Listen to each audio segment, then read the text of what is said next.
Oi, irmãos, tudo bem? Bem-vindos a mais um vídeo aqui do canal, mais um vídeo de estudo da Palavra de Deus. Hoje, continuando nosso livro bíblico, nós iremos ler o Desejar de Todas as Nações, capítulo 40, Uma Noite no Lago. Antes de iniciarmos, não se esqueçam, esse é apenas um resumo, então eu recomendo aos irmãos, vão lá no aplicativo da Bíblia, leiam o capítulo completo, ou ouçam o audiobook, tem as duas opções lá. É extremamente importante para o nosso crescimento espiritual. Eu vou tentar resumir um pouco mais a primeira parte que daqui da introdução, né, do início do meu resumo. Vou tentar resumir ela um pouco mais, vou tentar comentar menos, para comentar e falar mais no final, que eu acredito que tem muitas coisas importantes para a nossa vida hoje. Então vamos lá. Desejar de todas as nações, capítulo 40, Uma Noite no Lago. Em seu entusiasmo, o povo estava disposto a coroá-lo imediatamente rei. Veem que ele não faz esforço para atrair atenção ou conquistar honras para si. A este respeito, difere essencialmente dos sacerdotes principais e temem que não venha nunca a reclamar os seus direitos ao trono de Davi. Importante aqui, Jesus, ele não estava buscando honras para si. Jesus, ele não estava buscando tomar o trono. Jesus, ele não buscava se exaltar como fazia os sacerdotes e os principais da nação judaica. Uma lição para nós hoje, e hoje nós também vemos, infelizmente, alguns pastores, alguns líderes da igreja querendo se exaltar, as pessoas que estão à frente cada vez mais querendo continuar à frente, brigas por cargos dentro de igreja. Então, aqui uma lição para nós, não nos exaltar, não brigarmos, não buscarmos as honras aqui dessa terra, buscarmos sempre uma vida abnegada, destituída do eu, livre de egoísmos e vaidades, para fazer toda a vontade de Deus. Violência e insurreição seguir-se-iam a qualquer esforço para o colocar no trono e prejudicar-se-ia a obra do reino espiritual.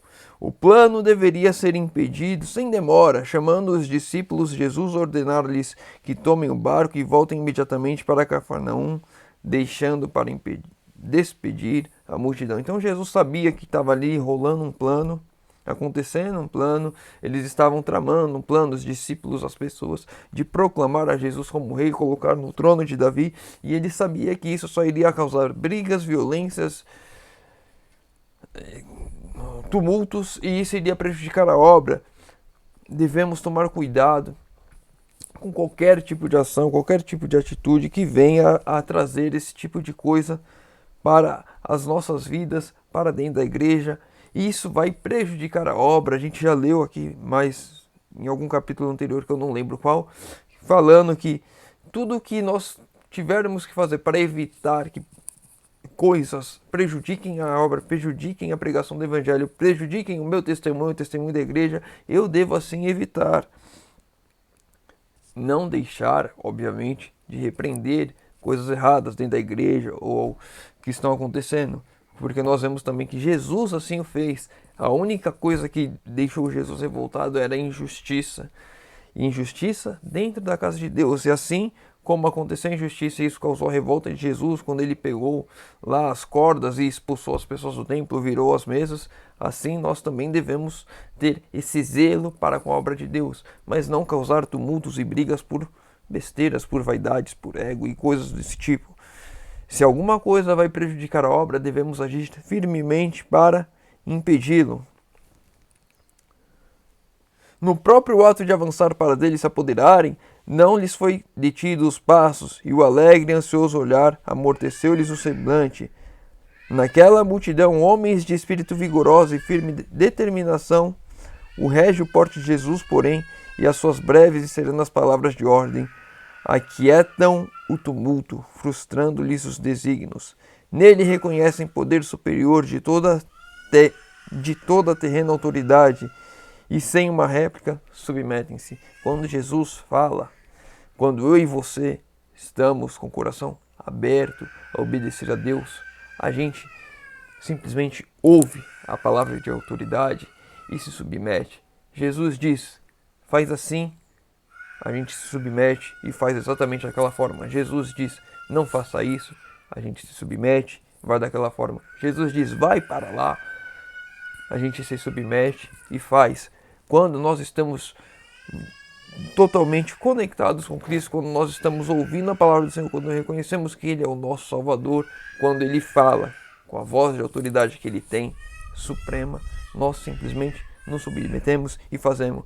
Havia ali naquela multidão homens fortes, estavam determinados a fazer Jesus como rei, tomá-lo, a força para fazê-lo como rei, mas quando Ele fala não, as pessoas se submetem, reconhecem que ali havia autoridade e elas vão e fazem aquilo que Jesus fala. Quando a sós, Jesus subiu ao monte para orar à parte. Durante horas continuou a suplicar perante Deus, não por si mesmo, mas pelos homens. Eram aquelas orações. Rogava poder para revelar aos mesmos o divino caráter de sua missão, a fim de que Satanás não cegasse o entendimento e pervertesse o espírito. Jesus orava pelas pessoas e oração para que a vontade de Deus fosse aberta aos olhos. Eu e você devemos orar nesse sentido também. Estamos dando estudos bíblicos, estamos levando a mensagem para alguém, pessoas na nossa família. Oremos para que Deus abra os olhos dos nossos queridos, dos nossos amigos, dos nossos irmãos, para que eles vejam toda a vontade de Deus, para que eles compreendam a vontade de Deus, para que eles não sejam cegos por Satanás, cegados por Satanás. Com o coração insatisfeito, deixaram Jesus. Os discípulos, eles ouviram a palavra de Jesus, pegaram o barco e saíram, como Jesus ordenara. Com o coração insatisfeito, deixaram Jesus, mas impacientes mais impacientes com ele do que nunca. Desde que o tinham reconhecido como seu Senhor, murmuravam por não lhes haver sido permitido proclamá-lo rei. Acusavam-se por terem tão prontamente submetido às suas ordens. Raciocinavam que houvessem sido mais persistentes e teriam talvez conseguido seu desígnio. E isso vai acontecer muitas vezes conosco, ouvindo a palavra de Deus, fazendo a vontade de Deus, o coração insatisfeito porque queríamos fazer a nossa vontade. Nós entendemos a vontade do Mestre, ouvimos a palavra do Mestre, fazemos a vontade do Mestre, mas o coração insatisfeito. Eu estou no campo, mas como eu queria estar na cidade. Eu mudei minha alimentação, mas como eu sinto falta na minha carninha e não ia me fazer mal nenhum. Essas coisas, essa insatisfação do eu querendo condescender com si mesmo, com o próprio. E aí nós vamos ver com a vaidade dos discípulos aqui, o próprio eu querendo tomar posse, querendo estar à frente, querendo se mostrar melhor e mais importante. Então aí você devemos tomar cuidado, porque muitas vezes, mesmo fazendo a vontade de Deus, mesmo entendendo que é a vontade de Deus, nós estamos insatisfeitos porque queríamos fazer do nosso jeito. Devemos afastar de nós toda insatisfação, todo o vestígio de ego e de vaidade que possa ter ainda em mim, porque esses são ciladas para a perdição eterna. Deveriam ser sempre considerados seguidores de um falso profeta, os discípulos conversando entre si. Vemos aqui, novamente, o que eu falei, que nós iríamos ver, a vaidade, o ego. Por que nós devemos ser considerados seguidores de um falso profeta, sendo que temos a certeza que Deus é o Salvador? Por que somos considerados seguidores de um falso profeta, sendo que nós sabemos que ele é de fato Deus? Por que os fariseus o julgam como um falso profeta, sendo que ele é Deus? E por que nós temos que ser considerados? Porque eu, sempre o eu querendo se exaltar. Eles sabiam qual era o certo, mas não queriam fazer o certo, né, filhos? Devemos sempre fazer aquilo que Jesus manda. Não haveria Cristo nunca de afirmar sua autoridade como rei? Por que Jesus não se afirma como rei? Porque não havia ele de que possuía tal poder de revelar-se um verdadeiro caráter. Papai está estudando agora, tá? Não pode gritar aqui. Porque não havia ele que possuía tal poder de revelar-se em seu verdadeiro caráter e tornar-lhes a ele o caminho menos penoso, porque não salvara João Batista de sua morte violenta. Assim raciocinavam os discípulos, até que trouxeram sobre si mesmos grandes trevas espirituais. quando nós ficamos questionando a Deus, quando nós ficamos argumentando com Deus, querendo fazer o nosso eu, querendo que o nosso eu se imponha, querendo que as nossas vontades sejam satisfeitas, questionando o porquê das coisas assim da vida. Por que, Senhor, que eu tenho tantas lutas e provações? Senhor, por que eu tenho tantas dificuldades? Senhor, porque eu não consegui largar esse hábito, esse pecado maldito que está agarrado em mim? Porque eu não consigo abandonar os filmes e as séries que me prendem aqui, que eu fico contemplando as coisas deste mundo? Porque eu não consigo largar a minha vaidade? Porque eu não consigo abrir mão de ficar me enfeitando? Porque eu não consigo, Senhor, abrir mão das coisas deste mundo? Quando nós ficamos questionando a Deus, quando estamos fazendo o certo, na verdade, fazendo certo, né? Eu misturei as coisas aqui, falei de coisas erradas que fazemos e nos prendem aqui, mas quando fazemos a vontade de Deus, como os discípulos fizeram, ouviram, saíram, quando fazemos a vontade de Deus, ficamos questionando, achando ruim, querendo impor as nossas vontades sobre a vontade de Deus, então nesses momentos caímos em grandes trevas espirituais e estamos propensos a tropeçar e cair e abandonar todo o caminho. Não, filho, não pode subir aqui não. Você não vai ficar se mostrando na câmera não. A gente não quer ficar tendo essa exposição de expor criança na internet, computador, celular. Isso prejudicial à saúde deles. Não pode agora, depois você vem. Então, eu e você devemos tomar cuidado com isso, devemos buscar fazer toda a vontade de Deus sem questionar, sem ficar colocando empecilhos, defeitos, dificuldades, para que não tropecemos e caímos em trevas espirituais.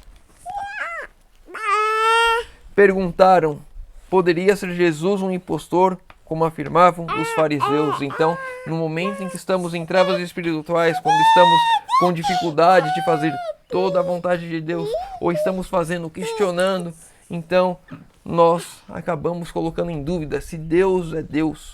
Será que Deus é Deus? Eu passo por tantas dificuldades. Será que Deus é Deus? Eu estou fazendo a vontade de Deus. Eu guardo o sábado, eu larguei o meu emprego por conta do sábado, eu me batizei. Estou criando meus filhos na igreja. Estou tendo dificuldades por conta de várias situações. Será que Deus é Deus? Estou fazendo tudo isso em vão?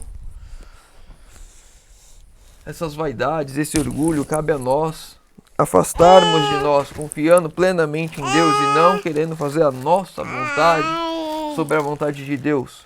A lembrança daquele dia precioso, glorioso, Jesus tinha multiplicado os pães ali, Jesus tinha mostrado um poder inigual, eles tinham todos reconhecidos que Deus era Deus. A lembrança daquele dia glorioso devera tê-los enchido de fé e esperança, houvessem da abundância em seu coração estado a conversar a si a respeito dessas coisas e não teriam caído em tentação. Sua decepção, porém, lhes absorvera os pensamentos. Quando eu e você estamos fazendo as coisas de Deus, quando estamos vendo os milagres de Deus, mas o nosso eu fica questionando outras coisas e não focando nas bênçãos de Deus, olhando para quão Deus é grandioso, quão Deus é maravilhoso, quão Deus tem feito maravilhas em nossas vidas. Quando nós olhamos para a parte negativa da vida e esquecemos as coisas boas que Deus tem feito por nós, temos a tendência de cair em trevas espirituais. Não teriam caído em tentação. Podemos, eu e você, cair em tentação quando começamos a questionar a Deus, quando começamos a colocar Deus em dúvida, quando os nossos pensamentos são absorvidos pelas decepções e as dificuldades da vida, em vez das bênçãos e maravilhas que Deus tem feito por nós. Tinham os pensamentos tempestuosos e desarrazoados, e o Senhor lhes deu alguma coisa mais para lhes afligir a alma e ocupar a mente. Deus assim faz muitas vezes, quando os homens criam preocupações e aflições para si mesmo. Os discípulos não tinham necessidade de criar perturbação. Olha que interessante isso, a gente parar. Tinham os pensamentos tempestuosos e desarrazoados, ou seja, eles estavam confusos, estavam criando preocupações e uma angústia em cima deles que não deveriam fazer. E quando a gente faz isso, Deus muitas vezes pode colocar uma coisa na nossa frente para tirar o nosso pensamento dali e mudar o foco. Então os discípulos estavam logo, deixa eu tirar o casaco, calor, está começando a esquentar o sol.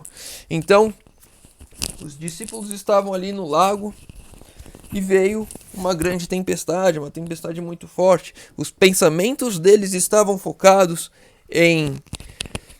nessas coisas, nessas angústias deles, nessas preocupações, nessas coisas que eram erradas. Então, eles com esses pensamentos, Deus sabendo que esses pensamentos só iriam trazer mais trevas, mais dificuldades, mais aflições para eles, manda uma grande tempestade sobre o mar. E aí eles têm de mudar o foco da vida deles, mudar o foco do pensamento deles. Quando eu e você estamos começando a questionar Deus, começando a cair em trevas espirituais, podem sobrevir sobre nós dificuldades para que tiremos o foco desse problema que não era um problema, que nós causamos pelo nosso eu, pela nossa vaidade, e olhemos agora para aquilo que de fato é um problema em nossa vida. Deus nos ajudando a tirar o foco de coisas erradas.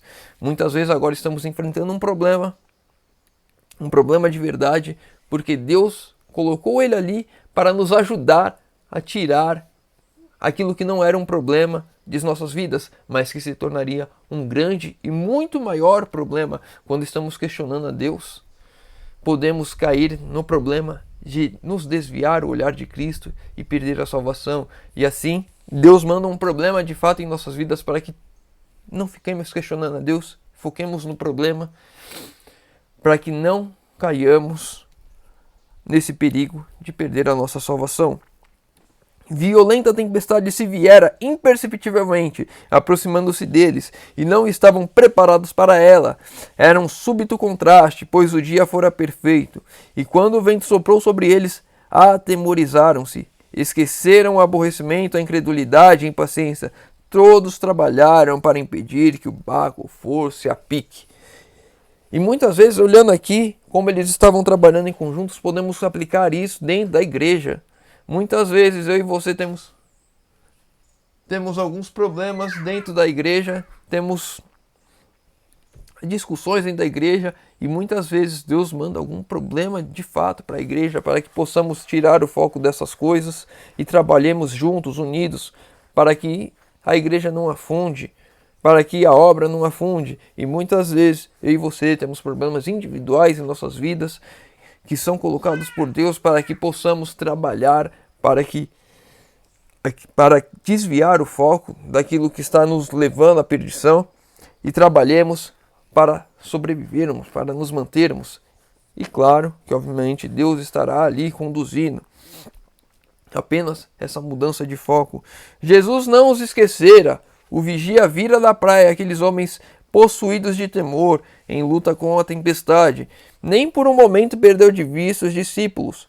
Com a mais profunda solicitude acompanhavam seus olhos o barco, sacudido pela tempestade, com a sua preciosa carga, pois esses homens deviam ser a luz do mundo. Como a mãe amorosa velar o filho, assim cuidava dos discípulos o compassivo mestre. Rendidos os corações acalmadas as ambições profanas e pedindo eles humildemente auxílio, este lhes foi dado. Olha aqui outra parte interessante. Rendidos os corações, acalmadas as ambições profanas.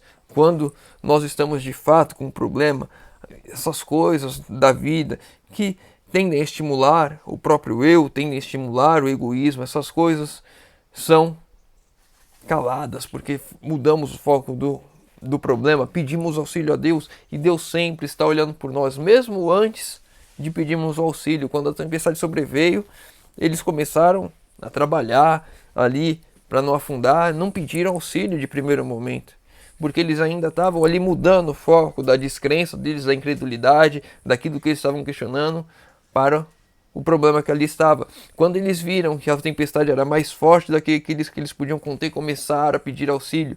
Jesus já estava olhando por eles antes, já estava ali apenas esperando o pedido deles para ir até eles. E muitas vezes eu e você Deus só está esperando que nós pedirmos o auxílio para que Ele venha até nós trabalhar e ajudar para que possamos de fato sermos salvos, porque esse É o maior desejo de Deus.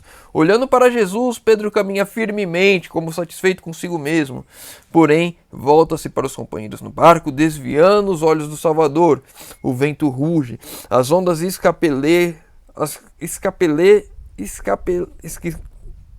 encapelam-se alterosas e interpõem-se exatamente entre ele e o Mestre. Eu e você muitas vezes estamos andando na vida em meio a uma tempestade, uma tribulação, olhando para Cristo, então estamos conseguindo caminhar firmemente. Porém, quando nós desviamos os olhos de Cristo, quando o nosso eu aqui, nós vemos que estava satisfeito consigo mesmo, Pedro olha para trás, e aí neste momento as ondas começam a encobrir Jesus, e ele perde Jesus de vista e começa a afundar. Quando eu e você estamos nas tempestades dessa vida e tiramos os olhos de Jesus, por qualquer que seja o motivo, vamos afundar. E vocês devemos manter os olhos fixos em Cristo. Por um momento Cristo fica ali oculto e sua fé desfalece. Não há fé sem Cristo. Se nós tirarmos os olhos de Cristo, não teremos como manter a nossa fé. Temos de ter sempre Cristo à frente. Mas ao passo que as ondas pronunciam morte, Pedro ergue os olhos para Jesus e branda: Senhor, salva-me! Jesus segura imediatamente a mão estendida, dizendo: Homem de pequena fé, por que duvidastes? Jesus está com as mãos prontas a erguer, a estender a nós, para que nos agarremos nela e para que Ele nos salve. E isso só acontece quando nós de fato olhemos para Cristo, quando de fato temos a certeza de que estamos fazendo a vontade de Deus. Por mais que tenha as dificuldades da vida,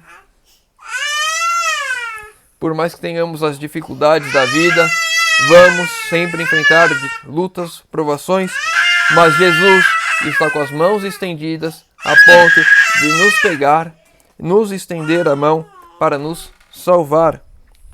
Vou encerrar por aqui, já deu 20 minutos. Caleb está precisando de atenção. Vou ler o último texto para a gente encerrar. Tão depressa tomou Jesus lugar no barco, o vento cessou, e logo o barco chegou à terra para onde iam. A noite de horror foi seguida pelo raiar da aurora. Os discípulos e outros que se achavam no barco inclinaram-se aos pés de Jesus, corações agradecidos. Quando Jesus entrar de fato em minha vida, na sua vida, vai continuar tendo lutas, vai continuar tendo provações, mas com os olhos fixos em Cristo, com Ele no barco, o nosso barco, na minha vida, nós iremos ter a certeza que chegaremos ao porto seguro. A tempestade vai passar, o dia vai raiar, teremos luz no fim do túnel. Eu e você, com os olhos em Cristo, podemos caminhar e passar por todas as dificuldades e provações. Temos hoje de transformar os nossos corações, quebrantar os nossos corações a Deus, para que Ele o transforme, para que o Espírito Santo venha, de fato, moldar-nos a imagem e semelhança de Cristo, que o nosso eu diminua e que Cristo cresça, que possamos hoje nos entregarmos completamente a Deus, porque sem isso, sem essa entrega, sem a confiança, sem que Jesus entre em nossas vidas e esteja no barco conosco, nós não iremos chegar ao outro lado, ao porto seguro, não seremos capazes de chegarmos à nova Canaã, a Canaã celestial, não seremos capazes de obter a salvação sem Cristo. Que eu e você possamos hoje orar para que Deus trabalhe em nossas vidas, para que Jesus habite em mim, habite em ti. Vamos encerrar por aqui. Se o irmão ficou com alguma dúvida, deixa nos comentários. Se tem algum outro comentário a fazer sobre algum texto que a gente leu, sobre algum texto que a gente não leu, deixa nos comentários para a gente estudar e crescer junto. Se tem as pedidos de oração, deixa nos comentários que estarei orando por todos. Convido os irmãos, puderem fechar os olhos para falarmos com Deus. Senhor Deus, Pai amado, obrigado, Senhor, porque mais uma vez temos a oportunidade de abrir a Tua Palavra e de estudar. Pai querido, te pedimos que o Senhor, por favor, embarque em nossas vidas, venha, suba no nosso barco, que nos ajude a enfrentar a tempestade, que acalme a tempestade, Senhor, que nos conduza a uma terra segura, que afaste de nós qualquer motivo egoísta, o vaidoso, que nos levem a tentar exaltar o eu, que põe em dúvida a Ti, Senhor. Que todo e qualquer ato de incredulidade seja afastado de nossas vidas, Senhor. Te pedimos isso em nome de Jesus. Amém. Meu irmão, fica com Deus e que Deus te abençoe.